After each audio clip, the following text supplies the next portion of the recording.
Bismillahirrahmanirrahim. Assalamualaikum warahmatullahi wabarakatuh. Alhamdulillahirabbil alamin. Alhamdulillahi ala ni'matil imani wal islam hidayatan wa minhaja.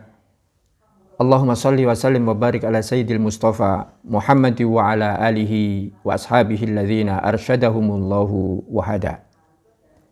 Ikhwah sekalian rahimakumullah. Tentu kita wajib bersyukur kepada Allah Subhanahu wa Ta'ala bahwa Allah sudah memberikan kepada kita fasilitas yang sedemikian sempurna untuk menentukan pilihan-pilihan hidup kita, baik hidup kita yang sekarang ataupun hidup kita yang nanti pada kehidupan abadi di sisi Allah Subhanahu wa Ta'ala kelak, insya Allah. Di sini Allah Subhanahu wa Ta'ala jelas sekali tidak memberikan intervensi kepada corak hidup manusia. Sehingga jika saja Allah mau, jika saja Allah menghendaki, Allah mudah sekali untuk menjadikan umat manusia ini menjadi satu bentuk, menjadi satu wahana, menjadi satu keadaan. Manusia akan dibuatnya bahagia semua. Atau sebaliknya. Manusia ini akan dibuat seragam oleh Allah Subhanahu wa Ta'ala. Akan tetapi ternyata tidak begitu. Allah Subhanahu wa Ta'ala cukup hanya menggelar semesta raya ini untuk kebahagiaan manusia. Kemudian Allah sudah memberikan alat, sarana yang lengkap kepada umat manusia. Berupa apa? Berupa hidayah, berupa nalar, akal yang cerdas. Sehingga berikutnya Allah Subhanahu wa Ta'ala tinggal menyerahkan kepada umat manusia itu sendiri untuk menentukan jati dirinya, prestasinya, sehingga dengan itu manusia berhak atas kebahagiaan. Manusia berhak atas surga yang kelak akan ditinggalinya di hadapan Allah nanti. Disinilah ikhwah sekalian rahimakumullah. Allah Subhanahu wa Ta'ala menegaskan di dalam surah Al-Maidah. Ayatnya ayat 48. Di sana Allah Subhanahu wa Ta'ala berfirman, A'udzubillahi minasyaitonirrajim. Bismillahirrahmanirrahim. Walau sya'allahu laja'alakum ummatan wahidah. Kalau saja Allah itu menghendaki, tentunya pastilah Allah akan menjadikan kalian itu menjadi umat yang satu, menjadi umat yang sama, menjadi umat yang seragam. Akan tetapi pada ayat berikutnya Allah menegaskan walakin liyabluwakum fima atakum. Akan tetapi Allah hanya ingin menguji kalian. Tentang apa? Tentang apa saja, di dalam apa saja yang sudah Allah datangkan kepadamu. Apa saja yang sudah Allah limpahkan kepadamu. Maka Allah berkehendak untuk menguji. Apakah kemudian kita rela untuk menjadi kelas 1, terus kelas 2, terus tanpa ujian. Sehingga kita tidak akan pernah menaikkan kelas kehidupan kita sendiri. Liyabluwakum fima atakum. Maka kemudian ayat berikutnya Allah menegaskan fastabiqul khairat. Oleh karena itu berlomba-lombalah kalian di dalam menciptakan kebaikan-kebaikan. Di dalam mengadakan, mengusahakan kebaikan-kebaikan, kebajikan-kebajikan. Sehingga jelas di sini bahwa Allah Subhanahu wa Ta'ala menggunakan kata fastabiqu.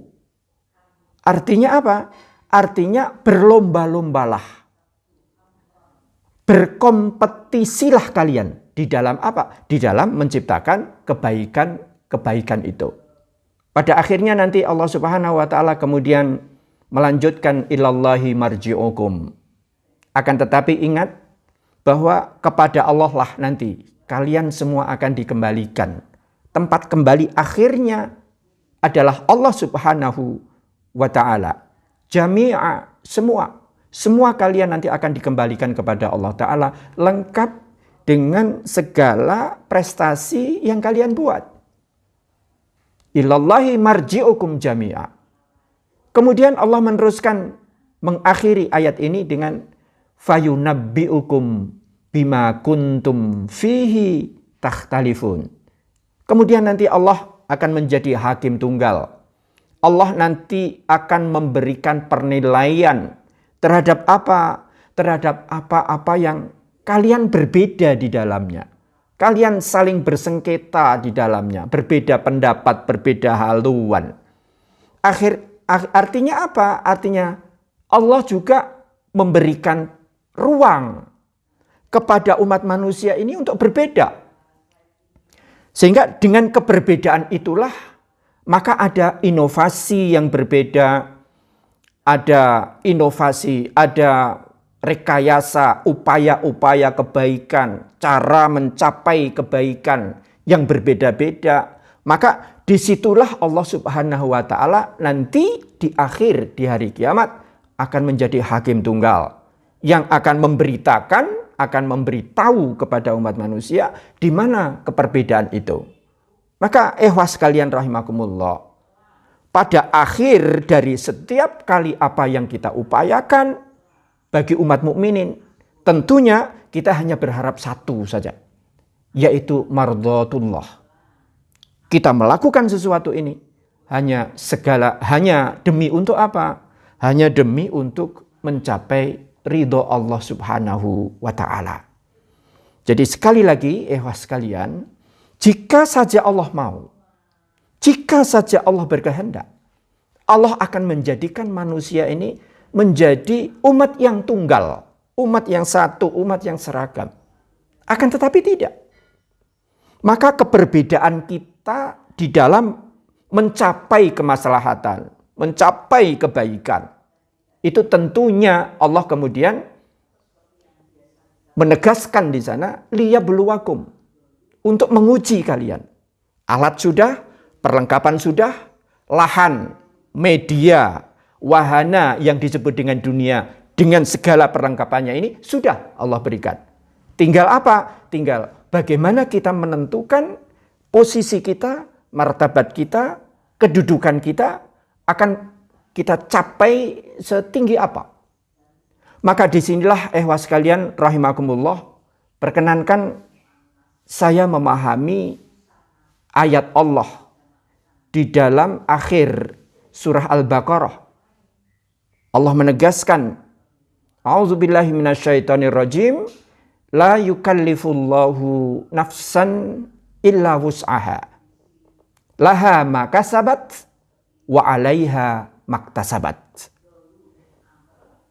La yukallifullahu nafsan illa wus'aha. Sungguh bahwa Allah tidak akan membebani. Siapa yang dibebani? Nafsan, jiwa. Allah tidak akan membebani setiap jiwa. Allah tidak akan membebani setiap manusia. Yang seperti apa? Illa wus'aha. Kecuali pasti dikuasai, pasti atas dasar kudrat, kekuasaan si hamba itu, kekuasaan manusia itu, kekuasaan jiwa itu. Sehingga sering diterjemahkan bahwa la yukallifullahu nafsan illa wus'aha, Allah tidak akan membebani kecuali apa yang ada di dalam kuasanya. Jadi Allah Subhanahu wa ta'ala dalam hal ini, perkenankan saya memahami kata yukallif, Allah membebani ini sebagai tanggung jawab. Jadi bagi orang mukmin tidak ada beban. Akan tetapi bagi mukmin adanya adalah tanggung jawab. Dalam kata lain sehingga bisa kita katakan bahwa sungguh bahwa Allah tidak akan memberikan tanggung jawab lebih di atas kemampuan setiap manusia. Maka kemudian Allah berikutnya menegaskan laha ma kasabat wa 'alaiha maktasabat. Kata laha di sini berkonotasikan positif. Jadi kata laha, untuknya, untuk jiwa itu, ini maknanya adalah makna-makna yang positif. Kemudian 'alaiha, maknanya makna negatif. Artinya apa? Artinya bahwa tanggung jawab itu ketika dilakukan bisa saja itu akan menyebabkan, akan menumbuhkan, menghasilkan sesuatu yang positif. Artinya apa? Tanggung jawab yang menyenangkan. Wa 'alaiha maktasabat, dan adapun tanggung jawab yang tidak menyenangkan, maka itu nanti juga akan kembali kepada jiwa itu. Maka di dalam doa Rasulullah Shallallahu Alaihi Wasallam ketika mendoakan pasangan muda, pasangan pengantin, Rasulullah Shallallahu Alaihi Wasallam biasa mendoakan barokalaka, wa baroka alaika. Barokalaka artinya mudah-mudahan Allah memberkahi atas apa yang engkau suka. Wa baroka alaika, dan mudah-mudahan Allah memberikan berkah kepadamu terhadap apa? Terhadap apa yang kalian tidak suka. Wa jama'a bainakuma fi khair, kemudian mudah-mudahan Allah mengumpulkan kalian itu dalam kebaikan. Kebaikan baik itu suka ataupun baik itu yang tidak suka. Atau di dalam terjemahan yang mudah kita pahami adalah mudah-mudahan Allah memberikan berkah kepadamu, baik itu suka dalam keadaan suka atau dalam keadaan duka. Mudah-mudahan kedua-duanya itu akan memberikan kebaikan bagi kalian berdua ketika kalian itu berkumpul. Sekalian rahimakumullah, sekali lagi saya memahami bahwa taklif, yukallif, Allah yukallif, memberikan beban, memberikan tanggung jawab. Sehingga saya memahami bahwa tanggung jawab itu semakin besar, maka akan memberikan peluang kepada kebahagiaan, pencapaian yang juga lebih besar. Maka disinilah Allah Subhanahu wa Ta'ala di dalam pemahaman kita bahwa ketika Allah memberikan tanggung jawab, maka tanggung jawab itu bisa berarti pengungkit, bisa berarti milestone, bisa berarti leverage. Jadi pengungkit, daya pengungkit.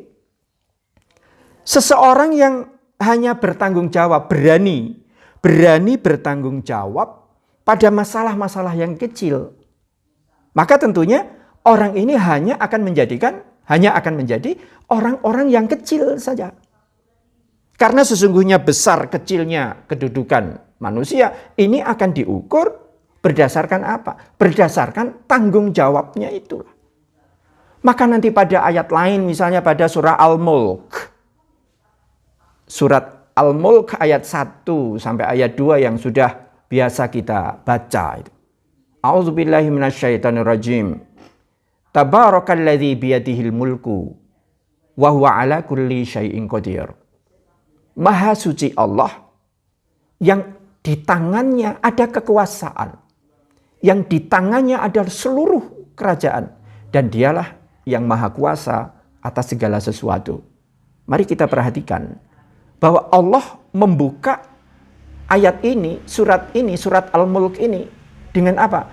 Dengan kekuasaan, dengan kedudukan, dengan kerajaan yang demikian luas. Kemudian dengan kemampuan. Barulah kemudian Allah berfirman, Alladzi khalaqal mauta wal hayata liyabluwakum ayyukum ahsanu amala. Yang telah menjadikan hidup dan mati, hidupnya manusia, matinya manusia, batas mati, batas hidup, ini untuk apa? Liyabluwakum, untuk menguji kalian. Ujiannya sampai untuk apa? Ujian seperti apa? Ayyukum ahsanu amala. Di antara kalian nanti siapa yang paling baik? Apanya? Kinerjanya, pekerjaannya. Maka semakin seseorang itu berani menerima tanggung jawab, berani mengatasi tanggung jawab yang lebih tinggi, maka sesungguhnya dia akan mendapatkan hak untuk mendapatkan kemenangan yang lebih tinggi tentunya.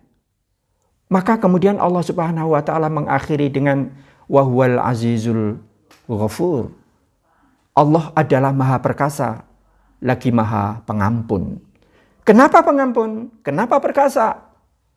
Allah Ta'ala memberikan keperkasaan. Allah Ta'ala memberikan kedudukan yang tinggi, martabat yang tinggi. Akan tetapi sekaligus, Allah juga menandaskan kata ghafur, menyisipkan sifat ghafur. Allah itu maha pengampun. Maknanya apa? Maknanya jika kemudian kita salah, kita khilaf, Allah memberikan maaf. Dalam rangka apa? Dalam rangka menyusun, merencanakan, kemudian mengamalkan, merealisasikan tindakan kita itu. Tindakan untuk mencapai kemaslahatan itu. Maka sekali lagi ikhwah sekalian rahimakumullah, sebagai kata ganti beban di sini, saya lebih senang untuk mengatakan bahwa itu bukan beban, tapi itu adalah tanggung jawab. Dan itu adalah perwujudan dari ujian Allah kepada kita. Maka ikhwah sekalian rahimakumullah, Rasulullah Shallallahu Alaihi Wasallam adalah contoh yang terbaik. Bagaimana Rasulullah Shallallahu Alaihi Wasallam menghijrahkan umatnya, bagaimana beliau berdakwah di Makkah dengan tanggung jawab yang sedemikian berat, kemudian menghijrahkan umat yang masih sedikit waktu itu ke Madinah. Kemudian bagaimana Rasulullah Shallallahu Alaihi Wasallam memimpin, mengajarkan Islam dengan segala tantangan dan risikonya. Bagaimana para kiai di pesantren membesarkan pesantrennya dari dari santri 1, santri 4, santri 7, kemudian menjadi ribuan santri. Bagaimana Kiai Haji Hasyim Asy'ari mendirikan Nahdlatul Ulama. Bagaimana Kiai Haji Ahmad Dahlan mendirikan Muhammadiyah. Sampai sekarang menjadi sebuah organisasi yang solid, menjadi organisasi yang kuat. Bagaimana Buya Hamka ketika beliau berdakwah dari asal, tanah asalnya di Maninjau, sampai dengan kemudian beliau mendapatkan kemuliaan di hati manusia, insya Allah juga di hati Allah Subhanahu wa ta'ala nanti.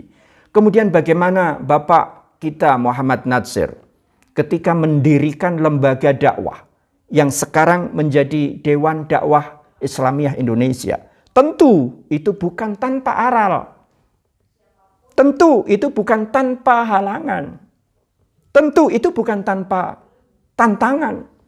Bagaimana dahulu Bung Tomo, bagaimana dahulu Muhammad Natsir, Pangeran Diponegoro, bahkan yang paling mudah sekalian rahimakumullah, kita semua dibuat terperangah oleh dua pesepak bola muslim. Muhammad Salah misalnya dari Mesir. Kemudian ada nama Sadio Mane dari Senegal. Bagaimana keduanya bersujud, menunjukkan sujudnya di tengah lapangan. Bagaimana menjadikan media umum, bagaimana menjadikan ruang publik ini sebagai ajang. Ajang untuk apa? Ajang untuk menampakkan Islam. Ajang untuk menampakkan kebaikan. Bahwa kemudian ada bully, bahkan bahwa kemudian ada caci maki misalnya. Ternyata kedua orang pesepak bola ini cukup handal, cukup tahan. Dengan apa? Dengan segala caci maki itu. Sekedar apa? Sekedar untuk menumbuhkan, menampakkan dakwahnya Di mana? Di ruang publik. Oleh karena itu, ehwas sekalian rahimakumullah, sekali lagi di dalam memahami kata yukallif, di dalam memahami kata beban, bagi saya lebih memilih kepada beban itu adalah tanggung jawab. Bagaimana kemudian sekarang kita bersama-sama bertanggung jawab terhadap apa? Terhadap ajakan misalnya. Mari ruang-ruang publik kita hiasi dengan apa? Dengan ajakan-ajakan yang baik. Ajakan kepada kesalihan. Kita iklankan Islam yang baik. Jadi iklan, maaf, bukan hanya sekedar iklan produk, iklan maksiat, iklan dosa, konten-konten maksiat di medsos, konten-konten dosa. Pertanyaan saya, kenapa kita tidak tertarik? Untuk apa? Untuk menyebarluaskan konten-konten dakwah kita. Kita hiasi, kita penuhi rumah kita misalnya dengan tulisan-tulisan ajakan kepada anak-anak misalnya. Misalnya, sudahkah kita sholat? Sudahkah kita membaca Al-Quran? Kemudian di tempat-tempat, di tempat-tempat yang strategis, misalnya di dusun kita, di desa kita, di kampung kita.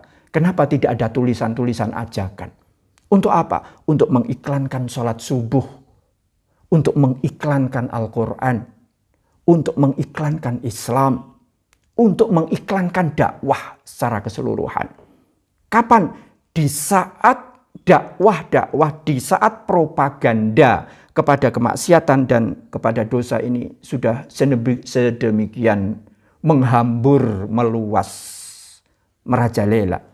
Oleh karena itu, sekali lagi, ikhwah sekalian rahimakumullah, saya membuat kesimpulan-kesimpulan bahwa jika seseorang itu tahan, dia kuat, dan bisa menaklukkan ketinggian puncak gunung, tentu dia nanti akan mudah. Untuk apa? Untuk menuruni, untuk turun dari gunung itu. Kapan? Sekali lagi, ketika sudah sampai di puncak gunung, siap untuk menghadapi tantangan sampai dengan di puncak gunung, maka dia nanti akan menemui kemudahan ketika dia turun. Semakin sering dia menundukkan gunung-gunung yang lain, tentunya nanti dia akan semakin mudah untuk menghidupi apa? Untuk menghidupi apapun yang ada di dalam keseharian hidupnya. Tentunya bagi muslim, bagi mukmin, semua ini tidak ada lain kecuali aktualisasi diri, manifestasi daripada pemberian Allah atas kita ini berupa nikmat anugerah dan segala macam fasilitas ini untuk semata-mata meraih ridho Allah Subhanahu wa taala semata. Maka ehwah sekalian rahimakumullah, disinilah Allah di dalam surah At-Talaq ayatnya ayat 7. Allah Subhanahu wa taala berfirman, liyunfiq dzu sa'atin min sa'atih, hendaknya setiap orang itu mau menginfakkan sebagian saja min sa'ati, sebagian saja dari keleluasaan. Setiap orang yang diberikan keleluasaan oleh Allah, hendaknya dia mau menyisihkan sebagian dari keleluasaannya itu. Untuk apa? Untuk infak. Akan tetapi waman qudira alaihi rizquhu, akan tetapi bagi orang yang memang disempitkan oleh Allah rezekinya, maka kata Allah, falyunfiq mimma atahullah, maka hendaknya dia menginfakkan sebagian saja, sebagian yang dia bisa, dengan 5.000 rupiah mungkin, dengan 2.000 rupiah mungkin, dengan hanya sekedar menolong orang lain, memberikan kegembiraan, kebahagiaan kepada orang lain. Dengan apa? Dengan tenaga yang kita punya. Maka jika hanya itu yang bisa dilakukan, maka mari itu kita lakukan. Maka kemudian Allah menegaskan lagi di dalam rumus rumus tanggung jawab tadi. La yukallifullahu nafsan illa ma ataha. Allah tidak akan membebani, Allah tidak akan memberikan tanggung jawab kepada setiap orang, setiap jiwa. Kecuali apa? Kecuali apa yang ma'ataha. Kecuali apa yang memang sudah Allah datangkan kepadanya. Kalau kita ini diberi modal 100.000, kita akan berjuang membuat kemaslahatan itu dengan apa? Dengan 100.000 itu. Kalau kita diberikan oleh Allah dengan 100 juta, maka tentunya akan lebih besar lagi entitas kebaikan yang bisa kita ciptakan. Maka kemudian Allah mengakhiri di dalam ayat ke-7 surah At-Talaq ini, saya ja'alullahu ba'da usrin yusra. Allah berjanji bahwa Allah pasti akan mendatangkan sesudah kesukaran itu apa?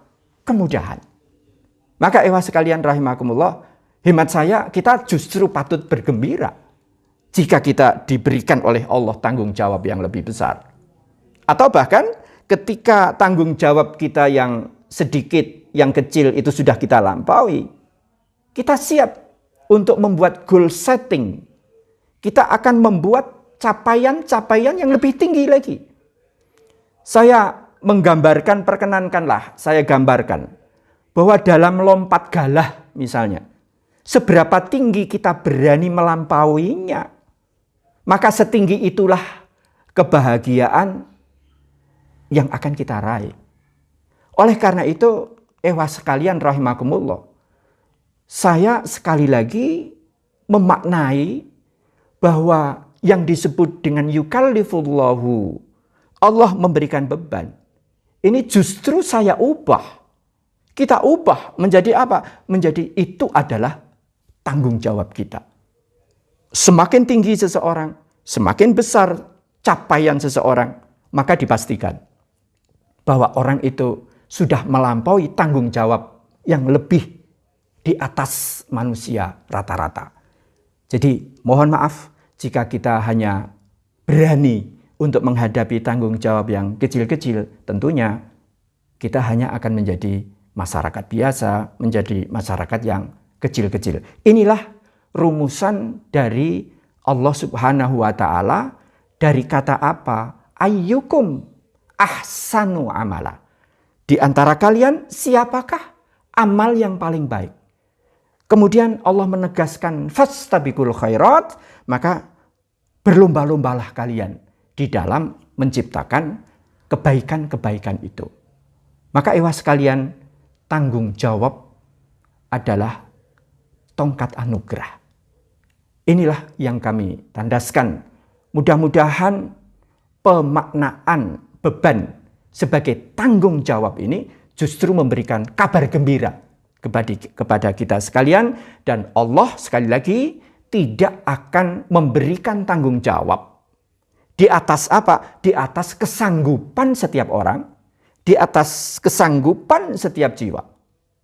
Sehingga apa? Sehingga kita optimis bahwa sebesar apapun, seberat apapun tanggung jawab itu, kita akan menjalankannya tanpa mengeluh.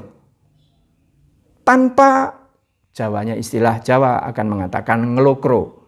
Kita tidak akan berputus asa terhadap apa? Terhadap setiap tanggung jawab yang Allah berikan kepada kita.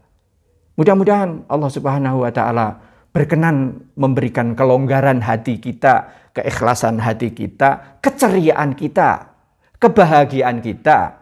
Justru apa? Justru itu akan kita jadikan modal dasar kita untuk mencapai capaian-capaian, raihan-raihan yang lebih tinggi lagi dari sebelumnya, sehingga nanti kita akan mendapatkan yang paling baik. Ayyukum ahsanu amala fid dini, dalam urusan agama kita, wad dunya, di dalam urusan dunia kita, wal akhirah. Maka sekali lagi, sekalian, marilah ruang-ruang publik yang ada di sekeliling kita ini kita jadikan wahana dakwah. Mudah-mudahan dengan demikian Allah akan memberikan keberkahan di dalam kehidupan kita. Barakallahu li wa lakum. Subhanakallahumma wa bihamdika asyhadu an la ilaha illa anta astaghfiruka wa atubu ilaik. Assalamualaikum warahmatullahi wabarakatuh.